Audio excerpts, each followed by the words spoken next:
చాలామంది అంటూ ఉంటారు, ఏది జరిగినా సరే అల్లా ఇష్టంతోనే జరుగుతుంది అని.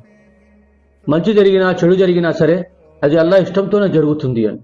లేదు లేదు, చెడు అల్లా ఇష్టంతో జరగదు, అనుమతితో జరుగుతుంది. అనుమతి, ఇష్టం వేరు, అనుమతి వేరు. వ్యభిచారం చేయడం అల్లాహకి ఇష్టమా? దొంగతనం చేయడం అల్లాహకి ఇష్టమా? మందు తాగడం అల్లాహకి ఇష్టమా? లేదే.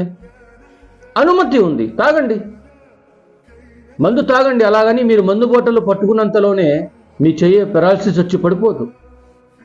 కానీ పరలోకంలో చర్మాలు వచ్చారు. వ్యభిచారం చేస్తున్నారో చేయండి, అనుమతి ఉంది. మీరు వ్యభిచారం చేస్తున్నప్పుడు మీ కాళ్ళు చేతులు పడిపోవు, కానీ పరలోకంలో మిమ్మల్ని వదలడం జరగదు. అల్లాహకి ఇష్టం ప్రవక్తల యొక్క దారిలో నడవడం, వాళ్ళని అనుసరించడం, వాళ్ళ పద్ధతిలో జీవితాన్ని గడపడం, మంచిని ఆజ్ఞాపించడం, చెడుని రూపమాపడం, అల్లాహకి ఆయన ప్రవక్తకి విధేయత చూపడం. మరి అటువంటి వాళ్ళ కోసమే అల్లాహ్ తాలా ఏ కనులు చూడని, ఏ ఊహకి అందని స్వర్గాన్ని సృష్టించి పెట్టాడు. అల్లాహ్ తాలా మనందరికీ జన్నతుల్ ఫిర్దౌస్ ఉన్నతమైన స్వర్గాన్ని ప్రసాదించాడు.